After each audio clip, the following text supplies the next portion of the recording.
ऐसा कोई नहीं है जो कभी खुश ना हुआ हो। हर कोई कभी ना कभी खुश रहा है। समस्या ये है कि वो उसे कायम नहीं रख पाते। बात बस यही है। बस दो चीजें हैं, आप कितने आनंदित हैं और अपने आसपास के लोगों के साथ कितना आनंद बांटते हैं। बस 2 दिन ऐसा करके देखिए, आप अपने भीतर वाकई शानदार बन जाएंगे।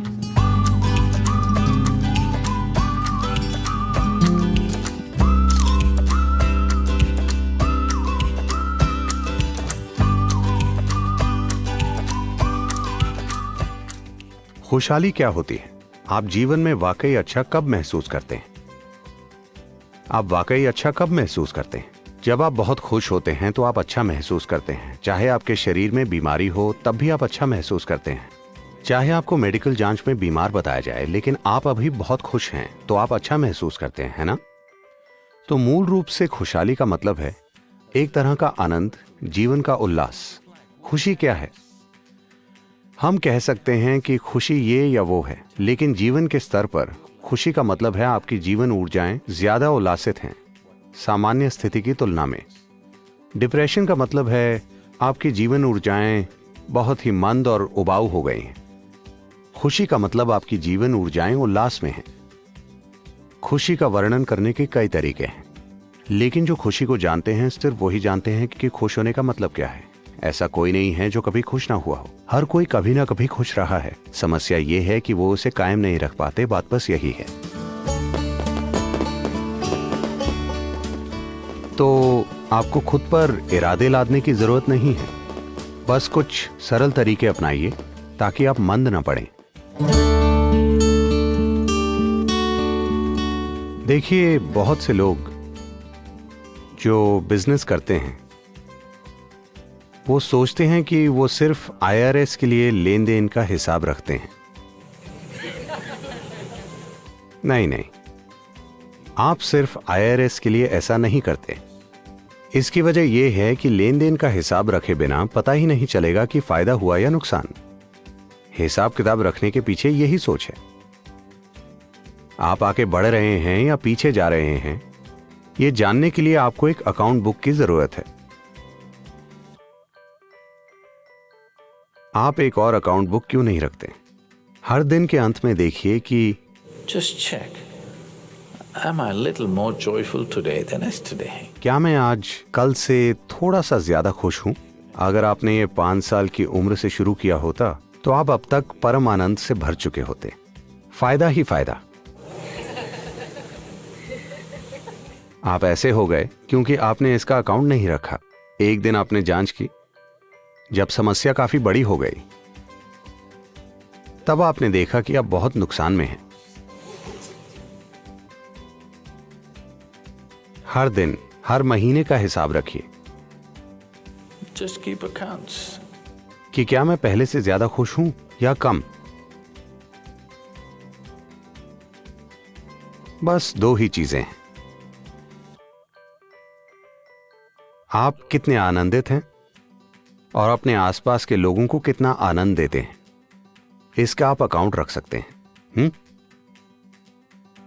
अगर आप इसका अकाउंट रखें, लोग अपने पैसों का अकाउंट रखते हैं, जैसे कि वो पैसे अपने साथ ले जाएंगे। जीवन की असली संपत्ति यह है कि आप कितने आनंदित हैं, आपका जीवन का अनुभव कितना खूबसूरत है। आनंद अपने आप में कोई लक्ष्य नहीं है, लेकिन यह जीवन के लिए जरूरी माहौल है।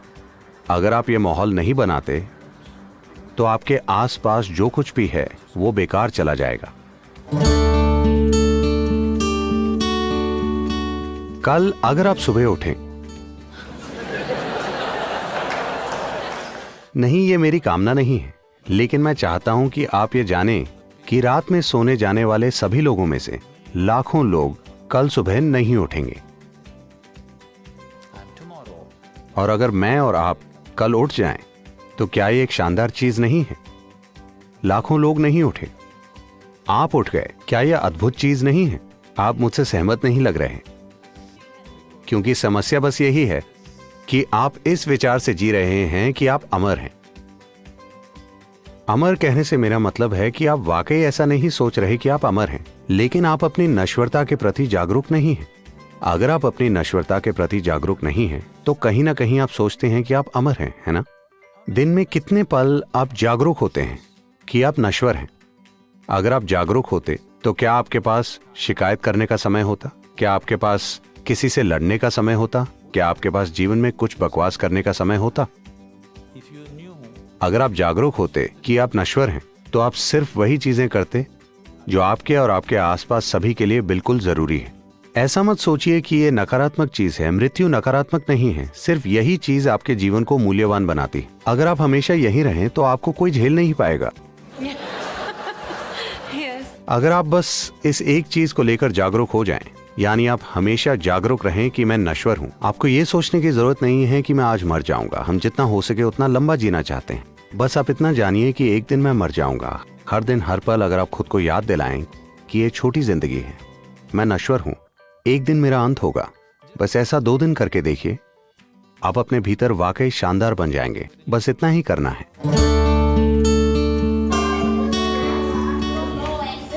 यही योग का बुनियादी पहलू है। जो सबसे पहली शिक्षा दी गई थी वो ये थी कि ये आपका कर्म है, मतलब ये आपकी करनी है।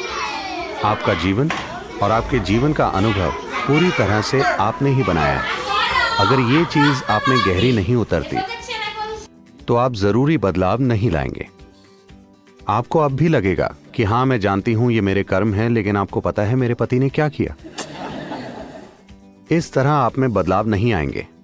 पहले आप ये समझिए कि ये मेरी करनी है, पूरी तरह से मेरी करनी है। जैसे ही आप ये देखते हैं तो आप में उसे बदलने की क्षमता आ जाती है। मैं देख रहा हूं, लेकिन क्या आप जानते हैं कल उन्होंने मेरे साथ क्या किया? अब आप उसे नहीं बदल पाएंगे। इससे फर्क नहीं पड़ता कि किसने क्या किया। जो आपके अंदर हो रहा है, आपके जीवन का अनुभव पूरी तरह से आपका बनाया हुआ है। यह आपका कर्म है। कर्म कोई ऐसी चीज नहीं है जो आपके ऊपर कहीं से आ गिरी है। कर्म मतलब यह आपकी करनी है, यह आपका बनाया हुआ है, यह आपने किया है। सोने जाने से पहले हर वो चीज जो आप नहीं हैं, उसे एक तरफ रख दीजिए। हो सकता है वो आपके लिए कीमती हो, जैसे आपका घर। क्या ये आप हैं? हाँ, मेरा घर। ठीक है, आपकी भावनाएं उससे जुड़ी हैं, पर ठीक है, उसे एक तरफ रख दीजिए। आपके पति, क्या वो आप हैं? नहीं, ये तो आसान है, मैं वो नहीं हूं।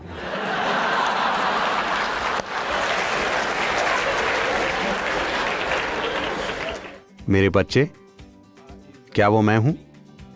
ओ, ये थोड़ा मुश्किल है, लेकिन नहीं, वो मैं नहीं हूं। वो आपसे कहने लगे हैं। अगर वो 12 साल के हो गए हैं तो आपको बता चुके होंगे। तो कपड़े आप पहनते हैं, क्या वो आप हैं? नहीं। जो शरीर आपने धारण किया है, क्या वो आप हैं? नहीं। ये सारे विचार और भावनाएं, क्या ये आप हैं? नहीं। हर वो चीज जो आप नहीं हैं, उसका एक ढेर बना दीजिए। असली ढेर नहीं, बस इसे अपने मन में कीजिए। हर चीज अलग रख दीजिए। मैं देखता हूं। हर दिन आप इसका अभ्यास कीजिए। एक दिन जब आप सफलतापूर्वक हर वो चीज अलग रखते हैं जो आप नहीं हैं, तो जो आप हैं वो स्पष्ट हो जाएगा।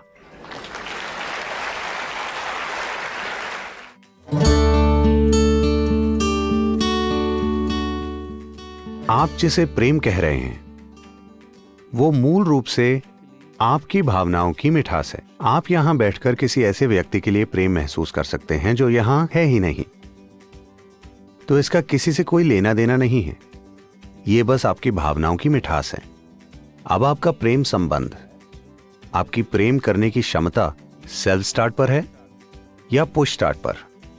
आप किसी दूसरे व्यक्ति का इस्तेमाल अपने भीतर प्रेम लाने के लिए कर सकते हैं, या आप खुद ही प्रेममय बन सकते हैं।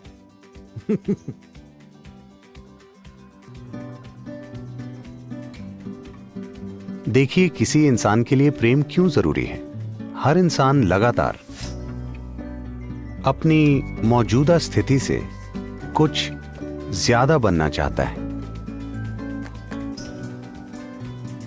आप किसी चीज को खुद में समाकर अपना हिस्सा बना लेना चाहते हैं। पूरी कोशिश यही है। अगर ये भावनाओं के स्तर पर होता है, अगर आप भावनाओं के माध्यम से ऐसी कोशिश करते हैं, तो हम इसे प्रेम संबंध कहते हैं।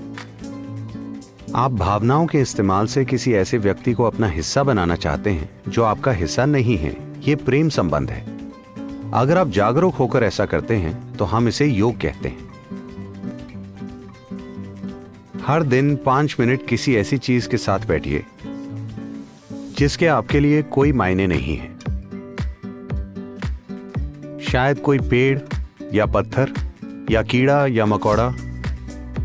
कुछ समय बाद आप पाएंगे कि आप उसे उतने ही प्रेम से देख सकते हैं जितने प्रेम से आप अपनी पत्नी, पति, माता, पिता या कुत्ते को देखते हैं। शायद कीड़ा ये नहीं जानता, शायद मकोड़ा ये नहीं जानता। इससे फर्क नहीं पड़ता। अगर आप हर चीज को प्रेम से देख पाएं तो पूरी दुनिया आपके लिए एक खूबसूरत वस्तु बन जाएगी। आपको एहसास होगा कि प्रेम कोई ऐसी चीज नहीं है जो आप करते हैं, यह आपके होने का तरीका है।